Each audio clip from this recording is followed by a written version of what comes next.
Well, good morning again. Happy Father's Day again for those of you who came in since I said that the last time. My name is Jeff Cady, and they're letting me preach this week. Apparently I said something 5 weeks ago, and they barred me from the platform for a few weeks. They haven't told me what I've said yet, but hey, this morning is Father's Day. Pastor Bo, Pastor Trenton are visiting Jen's father and his father, if you could figure that out. One's west of here, one's north of here, and so they're with their families today. And if we're going to talk about fathers and Father's Day, I beat you to it. I've made all the mistakes.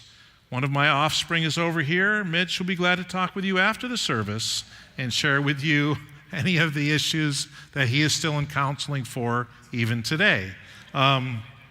So I've made all the mistakes, and I know what it's like.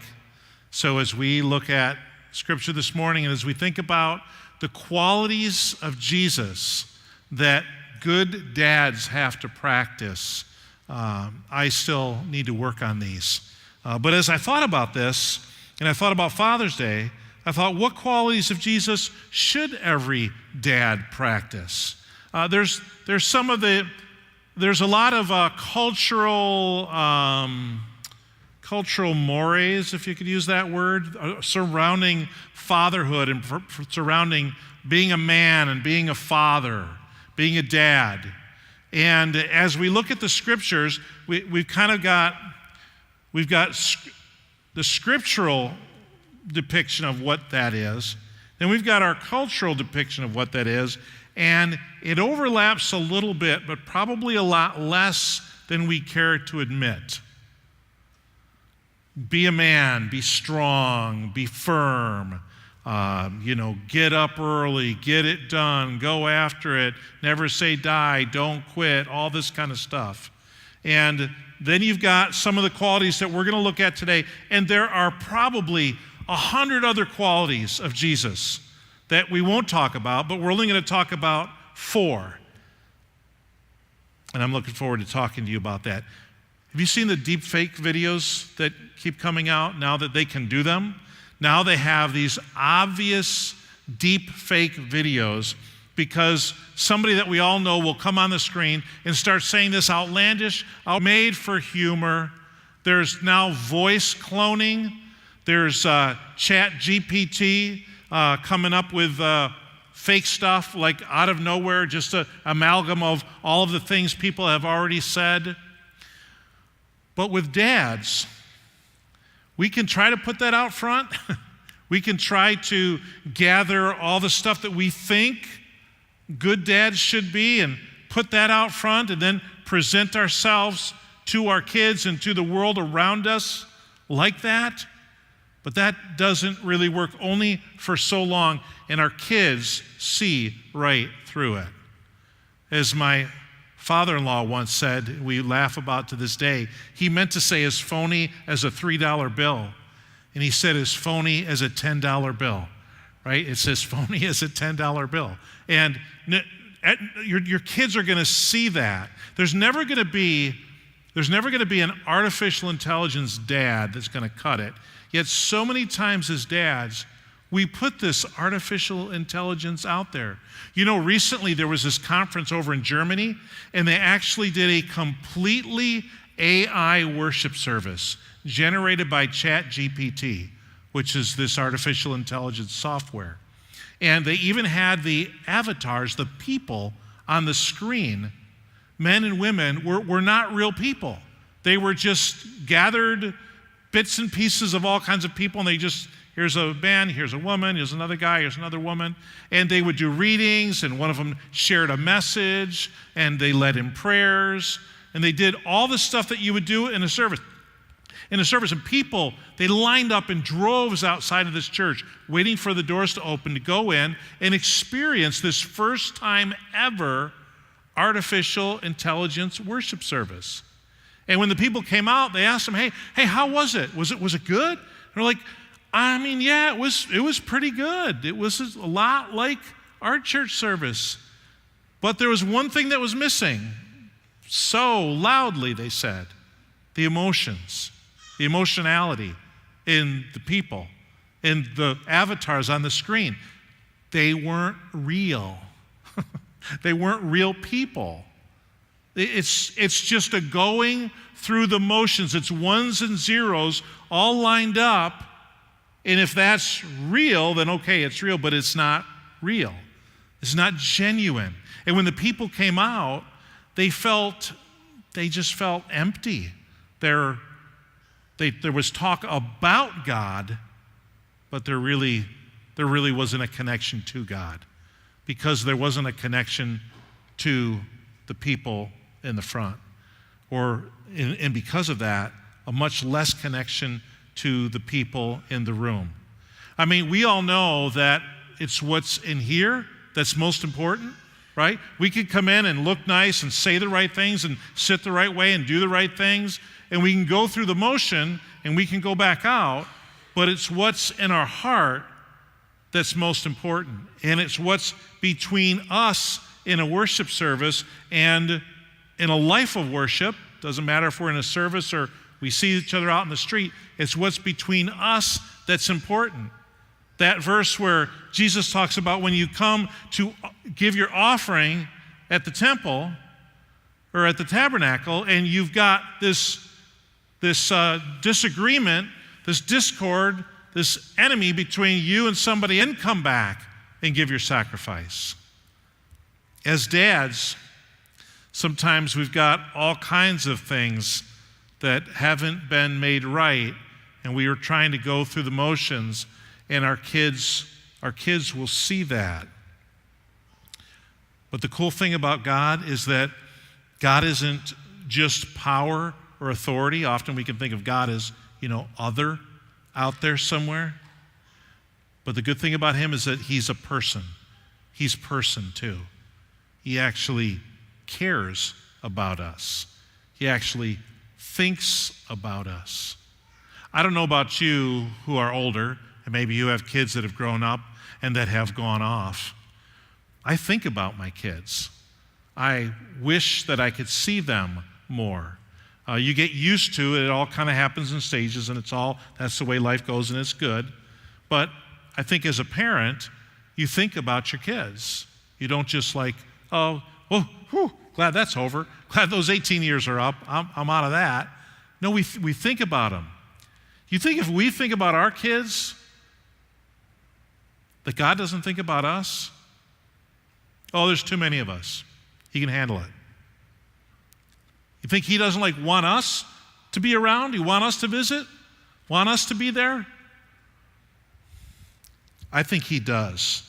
Here's 4 qualities that Jesus had that I think every good dad should practice, and every bad dad doesn't practice any of these.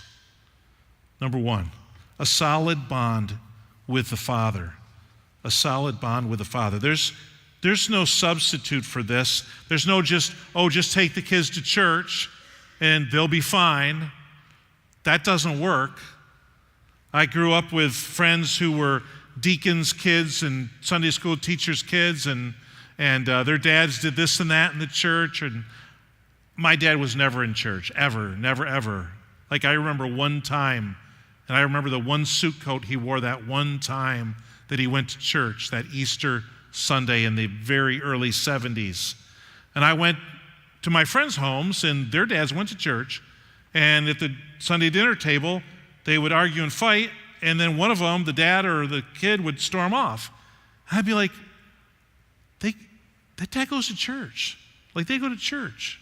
Why is this going on? And I could see as a kid in the homes of the dads who were real and the dads who were phony, because it played out in the life of their boys, and how I heard their boys talk about them outside of the home. And I learned the kind of a dad I wanted to be and didn't want to be, because I knew I would go to church someday as a dad, but I didn't want to be like some of those dads. And there were times I probably was a little like that, but hopefully overall, not always. no just going through the motions of spiritual disciplines with our kids. We have to actually have a bond with the Father. And what's the difference between going through the motions and taking our kids to church and having the quiet time with them and actually having a relationship with the Father? The difference is that our kids will see a relationship with God change us on the inside and impact the things that we do. They'll say, oh, there's my dad doing that, there's my dad doing that, so we can show up, because then when he comes home, I'm not even going to see him. He's going to be doing his own thing. And man, kids see right through that. I don't think, I'm an optimistic person. We have very many guys like that in our church. I don't think we're like that here. But we're always one action, one step away from moving in that direction as dads. It says in Luke chapter 6, one of those days Jesus went out to a mountainside to pray, and he spent the night praying to God. It says in Mark 1, it was early in the morning, and it was still dark, and Jesus got up, and he left the house, and he went off to a solitary place where he prayed. Now, we read that, and we think, oh, check off that box, check off that box. But for Jesus, it wasn't a task, and for us, it shouldn't be a task. It's a relationship. If your kid came home from school and walked in and talked to you for 2 minutes and checked that box off and then went up to his room and didn't want to see you again for the rest of the day, you wouldn't feel too good about that. God probably doesn't feel too good about that. When we read our Bible, we say a 30-second prayer, and then we're out of there. And then we check it off, devotion's done. Wow. How would your wife feel? The only time you talked to her was every Valentine's Day. You handed her the roses. Here, I love you. Tell you again next year. Done. That marriage wouldn't be going anywhere. It'd be going down. So God is a person. He's a person. A solid bond with the Father is so important for us dads. Jesus said in John 16, a time is coming, and in fact has come, when he's in the upper room. It's the upper room discourse. It's his last night of freedom. He's about to be betrayed and crucified. He said, a time has come, and in fact has come, when you will be scattered, each to your own home. You'll leave me all alone. But he says, yet I am not alone, for my Father is with me. In the deepest, darkest times, that's when the light of God's presence shines the brightest, because it's only darkness. When it's only darkness and your life is like totally the pits, you're scared, you're at a loss, you're confused, and it's just darkness in front of you. When God shows up, God is light, and he lights the way out of the darkness. He's the only one we have to look at, because everything else is dark. That's not a bad place to be. If everything's good, it's all good, you're good, everything's good, that's not a great place to be honest with you. It's when, oh man, I am depending on God this week. If God doesn't show up and help me this week, I don't know what's going to happen. That's a good place to be. So now, combine the good weeks with that posture. I don't know what's going to happen this week. I'm praying, and I'm thinking it's going to be a great week, but God's got to go through it with me. I need God's help. God has to help me this week, or I don't know what I'm going to do. In John 14, just before that passage, Jesus says, I love the Father and do exactly what my Father has commanded me. The solid bond, decisions we make on the outside, and it drives the actions that we take. Because even Jesus said, I love the Father and I do exactly what he tells me to do. In fact, he went on to say in John 10, I'm actually backing up again, do not believe me unless I do the works of my Father. Don't believe me. That wouldn't be a bad thing for dad to say to his kids. Hey, you guys, don't believe anything I tell you unless I am living according to what I believe. If I'm talking to you out of this side of my mouth and I'm living the other way out of the other side of my mouth, then don't listen to me, because I'm probably going to lead you off the beaten path. Point it out to me when you see me living the kind of a life that is in contradiction to what I'm preaching to you, or is in contradiction to what I'm taking you to. I'm taking you to church. I'm taking you to Sunday school, to vacation Bible school, to whatever. I'm taking you to the Bible once a week or every night, and we're reading it together. And then you see in my life I'm living a different way. I want you to point it out to me. Even Jesus said, "Don't believe me unless I do the works of my Father," and he did. He did. So that first quality, having a solid bond with the Father. Dads, you can control this. You can control this. You're still going to make mistakes, right? We're all making mistakes. But you can be genuine in your love for God so that your kids, my dad makes mistakes, but he always owns up to them. Yeah, my dad, he hurts me sometimes, but then he comes and he tells me he's sorry. I know that my dad has God in his life because it impacts the things he does and how he responds and how he acts. And we've all seen these people that have had parents. They look real good and they show up real good in public, but in private, they're rapscallions. In private, they're phony. Why would a kid believe in a God who is phony? Because God is, to a kid, what their parents make him out to be. And then, if it's a bad situation, that kid's got to go past his parents or her parents and find God on their own at some point in the future. And God can still be found, but why would we as parents want to put that hurdle up for our kids to have to climb over? So a solid bond with the Father. Quality number 2 is sacrificial love. You know, there's no love that doesn't require sacrifice. If we think that, love is going to be, movies and culture, they portray love to be this attraction, this beauty, this attractiveness, this desire, this draw. But any movie that starts out like that, if it's worth anything, you get 20, 30, 40 minutes into it, and all of a sudden this character has to now sacrifice for this character. Or this character has to give up for the good of this character. And that's how it plays, because there's no true love without true sacrifice. And as a dad, we've got to know that we're going to at times have to sacrifice for our kids. Jesus is the prime rejected by the elders, the chief priests, and the teachers of the law. And he must be killed, and on the third day be raised to life. And the disciples could be, this sounds really good.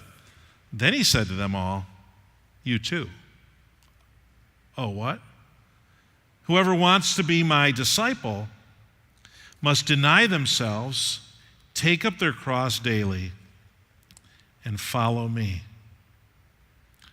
There at one point in the New Testament said, after that teaching, a lot of people hit the road. A lot of people took off. It was too hard for them. They weren't looking for that kind of relationship with God. They just wanted everything. I want to be able to do the certain things. I'm good. We understand each other. You take care of yourself. I take care of myself. And Jesus says, no, it's not that way. You got to deny yourself. You got to take up your cross daily. And you got to follow me. Unsacrificial following or fatherhood. Unsacrificial fatherhood is phony, and kids will see right through it. They'll see right through it. If we are all about our classic, right, our golf game, or our working out, or our lawn, or our cars, or our friends, Our kids are going to be like, that's fine. I'll find other stuff to do. And the world society has plenty of things to offer kids these days. Unsacrificial fatherhood. It's faux fatherhood. It's fake. Later on in that same chapter in Luke 9, Jesus again says, while everyone was marveling at all that Jesus did, because in the passage in between that we didn't read, he got a demon out of a boy. He said to his disciples, listen carefully to what I'm about to tell you. The Son of Man is going to be delivered into the hands of men. Verse 45, but they didn't understand what this meant. It was hidden from them. Why was it hidden from them? Because God hid it from them? I don't think so. Look what it says. So that they did not grasp it. It says that Jesus said, listen carefully to what I'm about to tell you. But they didn't grasp it. They were afraid to ask him about it. Their fear kept them, this doesn't sound good, so I'm not going to ask any questions. This sounds like this is not going to be a good deal. The Son of Man is going to be delivered into the hands of men. La, la, la, la, la. They didn't say anything to Jesus about it. Instead, their fear prevented them from asking. Instead, what were they talking about? Look at the next verse. An argument started among the disciples as to which of them would be the greatest. That's so classic. It's hilarious and tragic all at the same moment. You guys, Jesus is talking about the ultimate sacrifice.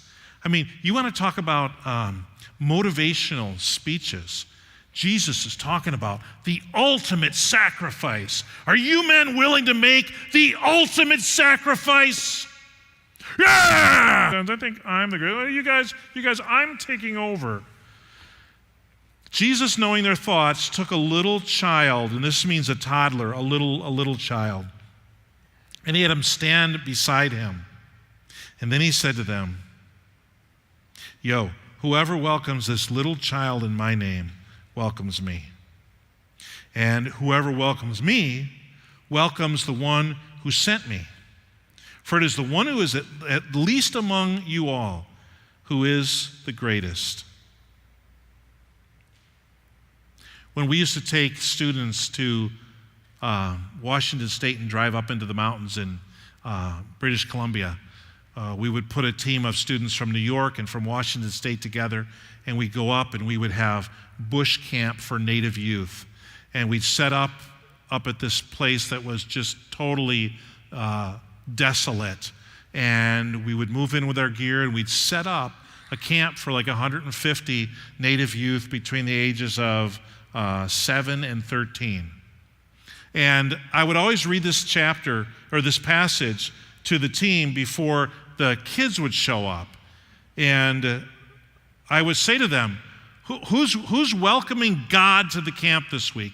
Oh, yeah, they're all excited. Who wants to welcome Jesus to the camp this week? Yeah. Who wants to welcome all the snot-nosed little brats to the camp this week? You're going to have 5, and you're going to have 5, and you get 5, and you get 6, and you get 4. And kids were crazy. These kids are like running around all over. You get 5 kids, and you're supposed to take care of them. And they all go 5 different directions. And you're out in the wilderness, and there's no barriers. And so you got to figure it out. And I would read them this passage. Whoever welcomes this little child in my name welcomes me. This sacrificial love where Jesus says, the least among you is going to be the greatest. And as dads, we have to become the least. Oh, but we're the head of our family. We're the breadwinner. We're the most important. Sometimes my son-in-law, when he comes home from work, he sits out in the driveway in his car for about 10 minutes. He's getting ready for what's going to hit him when he comes through the door. Because he's got these 3 kids, 6 and under, and these two boys are just like, woo! He started it with them, but they're like, bam, bam. I mean, they're bouncing off the walls, they're climbing all over him. we have to give up as dads. We do. We have to have this sacrificial love. Number 3, quality number 3. And I wondered if I should call this a quality or not. I wonder, does this sound like the most important one? I think it's a really important one. I think it's one that we need to learn from Jesus as dads. It's the quality of empathy. Empathy, the ability to understand and share the feelings of another. Now, if that sounds all this woo-woo, feelings thing, you think about it for a minute. We experience feelings all the time. What do we say about the person who doesn't experience feelings?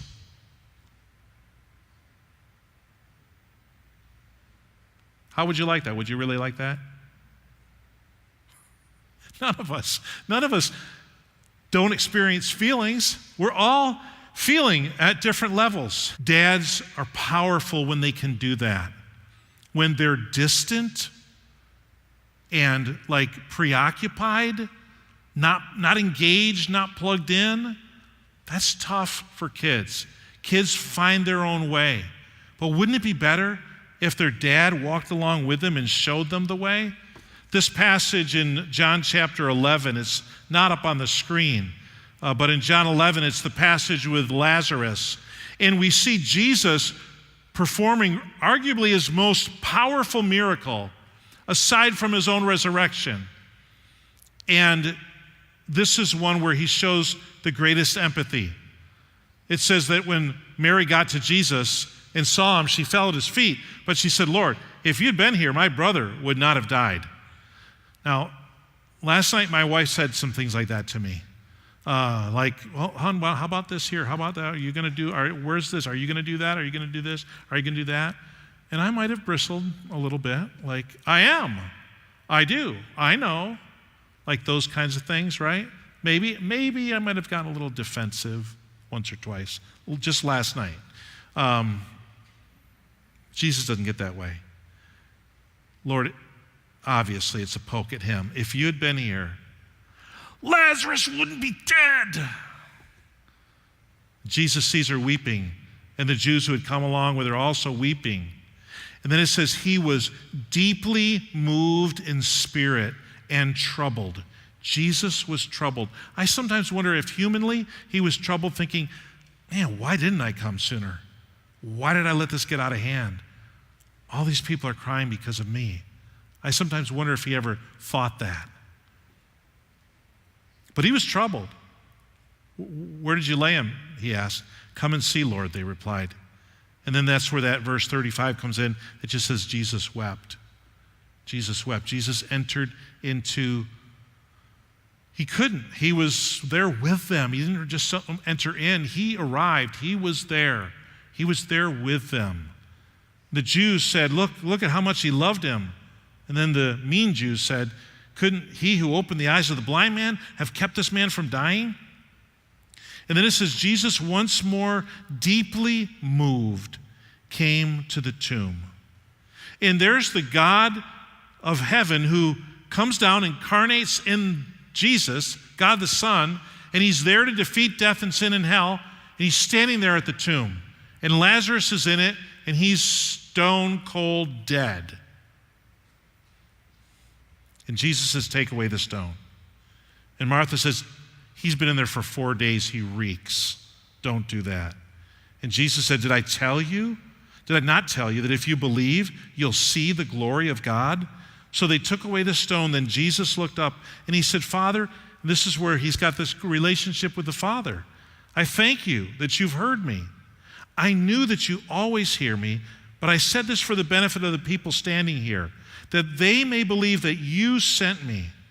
When he had said this, Jesus called in a loud voice, which I'd love to hear the recording of. I'd love to hear the tone of Jesus' voice. It would tell us a lot. Lazarus, come out.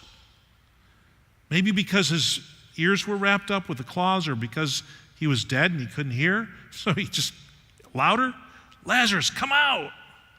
The dead man came out, his hands and feet wrapped with strips of linen and a cloth around his face. Picture there of the deliverance we have in Jesus Christ, where the death can be removed from us and we have freedom to live. Freedom to live. Take off the grave clothes and let him go. Here again we see Jesus at his most powerful, yet still full of empathy, sharing the feelings of the people around him. Dad, you can do that too. My dad did okay at that the last half of his time with me. He did better. Early on, he didn't at all. But as he got older, he did better at that empathy. I think it's natural. I think as we experience stuff and we go through life, we see other people going through it and we feel for them because we've gone through that and we understand it. But Dad, when your kid is crying, stop your crying. You shouldn't feel that way. Get up, buck up, let's go. Come on, keep going, keep moving. Probably not your best moment if you do that. There are times for that. There are times, very few. But mostly it's when you will enter in. I remember when we first moved to Orange City and my oldest son, Joel, was just going into 9th grade. He started 9th grade and so he joined the basketball program. Now the other kids in Orange City, Dutchland, these kids they were born with basketballs in their hands. And they came out, they had the diaper league, and then they had the toddler league, and they had the pre-K league, and then they had the kindergarten league, and TK, transitional kindergarten league, and then elementary league. And they had all these, they were bouncing balls, when they were 2 years old. Joel comes from New York, and he's like 5'10 and a half, 5'11", but he goes into basketball, and he never spent much time on the court his first couple years, because he just wasn't good enough, but he gave 100%. You can't give more than 100%. So he gave 100% of what he had at every practice. He would grind it out. He was going to show his coaches. He was going to prove to his coach he wanted to play. In the last half of his senior year, he actually got on the court. I'll never forget the game. They were down by 3, and Joel was off on the side, and they played it so that nobody's going to be guarding Joel. They kicked it out to Joel, and Joel dropped a 3 from the side and tied the game up. The whole place went crazy because it was Joel, because they loved Joel. But Joel never got on the court that much. He was a good shot, but he wasn't part of the institution of Orange City, coming up through. But he made that shot. They went on to lose the game. Which is the worst thing in the world. But I remember when Joel would come back from a game, he would never ride back with us at an away game. He'd always go on the bus because that's what you do. You go with your team. Never come with us. And he would get home sometimes. I'd go up to his room, Joel, how was it? He'd be kind of mad. Dad, they were goofing around and laughing and joking around on the way home. It's like they don't even care that they lost the game. It bothers me. And when I talked to him and pulled it out of him, what really bothered him was that he couldn't get off the bench to go help them win the game. He felt so helpless sitting there, at least if he could get in there and lose it with them. But he couldn't even get on the court to help them win the game.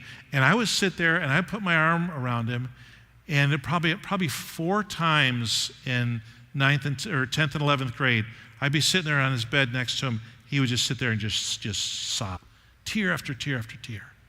I remember when my other son was hurt and he was in the hospital, and we had come from the hospital into the hotel room one night, and I was sitting on the edge of the bed, and as I did in those days when we didn't know how things were going to turn out, I just sat there, and I just started sobbing. And Mitch, who's here, he came up and sat next to me. He rubbed my back. He said, Dad, Doug will have better days. Doug will have better days. You remember that, don't you? And I've used that line with people. Since then, I learned it from Mitch. I'll say, hey, dude, you're going to have better days. Better days are ahead for you. And Doug had better days. But he just came with me, and he sat with me. I came and I sat with Joel, and I just entered into the experience with him. Dads, if you will do that with your kids, if you'll just be quiet and sit in the grief, sit in the frustration, sit in the confusion for a while, and be present and make that connection, then you can start downloading some of your wisdom, and they'll be ready to receive it. Empathy is so important. In fact, in the Garden of Gethsemane, Jesus, they pulled out swords to fight. And Jesus says to them, do you think that I cannot call on my Father, and he'll at once put at my disposal more than 12 legions of angels? If you look that up, people think legions are anywhere from 4,000 a legion to 12,000 a legion. So there's between 48,000 and 144,000. Doesn't matter. Thousands of angels could be here to rescue me. The interesting thing is, Jesus never called the angels. He went through his whole earthly life, and he tolerated and he put up with us schmucks. And he never jettisoned the pod. He never took off. He never retreated. He sat, his whole life was sitting with us through all of our stuff and all of our junk. He experienced it all with us. And then he died for us on the cross. Empathy. As dads, we need to have empathy. Look at the story. See where you can find the empathy in this story.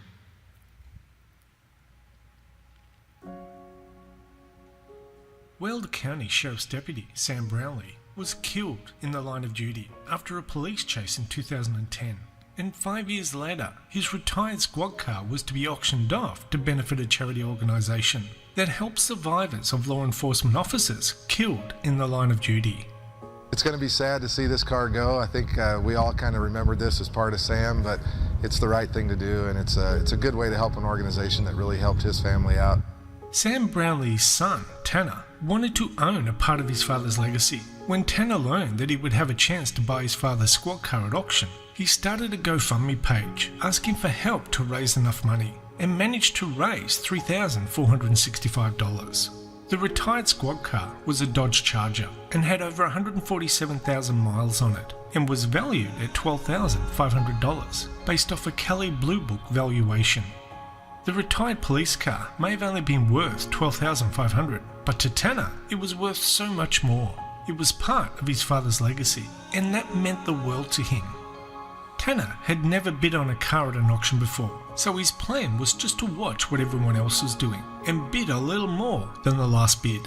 For a good cause, 25, who'd bid 2,500, who'd do 25, now 5, 25, now 5,000, who'd bid 5, 5,000, now 7,500, 5, now 75, who'd bid 5, 5, 5, 75, 7,500, now 10,000, 75, now 10, now 12 and a half, 10, now 12 and a half, 12 and a half, now 15, 12 and a half, now 15, you got 12 and a half up front, everybody else got to be 15, 12 and a half, now 15, now 17 and a half. Thank you very much. 17 and a half, now 20. Yes, 25,000. Here we go. 25, now 27 and a half. 25,000, you bid 27.50. This is a tax-deductible donation, so you can write this off on your taxes. No issue there. Goes to a good cause. I got 36,000. You're out over here. 37, now 38. Tanner started off the bidding at $5,000, but the bidding price quickly surpassed what he could afford, and it just kept on going. All Tanner could do was sit and watch the auction, all while his mum was comforting him. Here bid 1, got 40,000, here bid 1, 40 now 41, 40 now 41. Thank you very much. 42. I got 41 in the back, 42, now 43. Thank you very much. Now 55. 50,000, now 55. Here we go. 55, now 57 and a half. Thank you very much. Now 60. 57 and a half, now 60. I got 57 and a half behind you. You got to be 60. 57 and a half, got to be 60. Here bid 60. Thank you very much. Now 62, 50. 60, now 62 and a half. You all done? Sold it your way, Mr. Steve Wells. Thank you.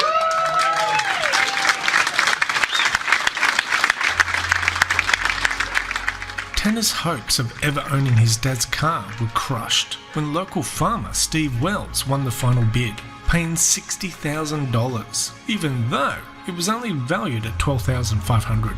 But it's what happened next that no one expected, especially Tanner. Tanner, here's your card.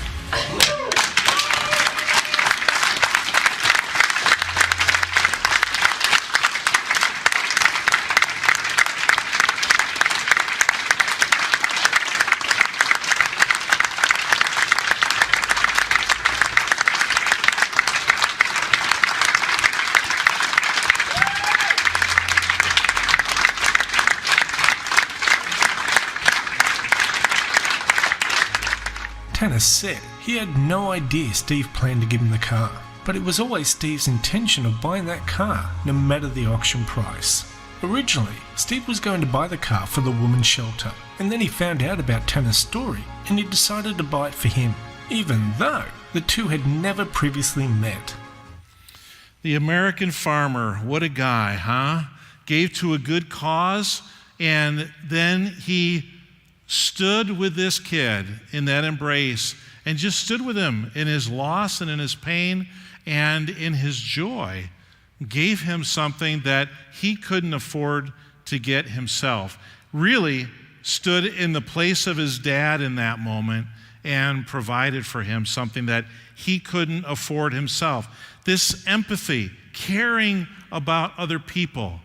I had a guy on the phone this past week who said to me, I had a Honda Pilot that I had ready for my son. I was going to give it to him.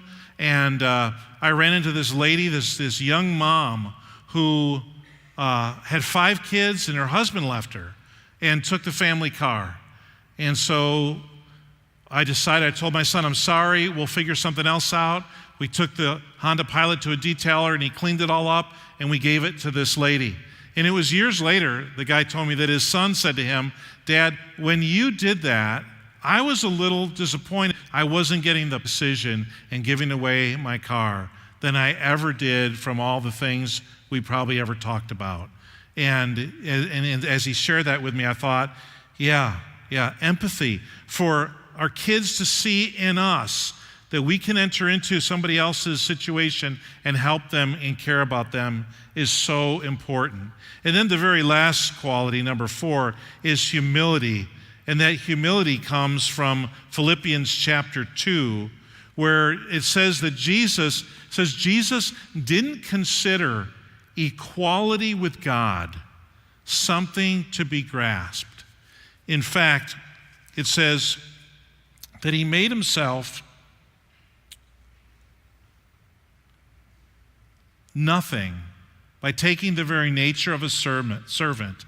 Being made in human likeness and being found in appearance as a man, he humbled himself by becoming obedient to death, even death on a cross. Jesus humbled himself. He lowered himself. He didn't take everything that was his. He didn't cling onto and grasp onto all of his perks and benefits, but he let go. He let go and he humbled himself. And then God exalted him. And that humility is what our kids need to see in us. Humility is a very attractive quality in a person because pride is so ugly. Pride is so ugly. And pride just wants to creep its way into our hearts, into our behavior. And that's not an attractive quality for kids to look at. So these 4 qualities, a solid bond with the Father, sacrificial love, empathy, and humility. Give your kids the best shot at developing true faith for themselves. Lower the hurdles. There's always going to be hurdles. There's going to be hurdles. But again, it's better for a kid to say, yeah, my dad, he disappoints me sometimes. He also hurts me sometimes. But then he comes and he tells me he's sorry. He makes mistakes. And I don't mean physical hurt. I'm talking about, disappointment type hurt. But he makes mistakes and he owns up to them. He's real. I believe that God exists because of my dad, because my dad truly believes that God exists. Let's pray together. Father, thank you for the opportunity this morning just to consider the chance that you give us to be like you. You're the Heavenly Father. You are the prototype. You're the Father who begets the Son, who sends the Son to save us. And as we see you interact with Jesus, God, we can learn how to interact with our kids with loving, humble faithfulness. You provide for us, you create us, and then you save us. And we praise you for that. Lord, help us this week as we go out. Help us to be there for others. Help us to care about others. And help us as dads Help us to be there for our kids, to sacrifice our time and our attention, our very selves for our kids, to give ourselves to them, to sit with them in their struggles, to show them the way of. We thank you for our kids. Thank you for the opportunities that we have as parents. In Jesus' name, amen.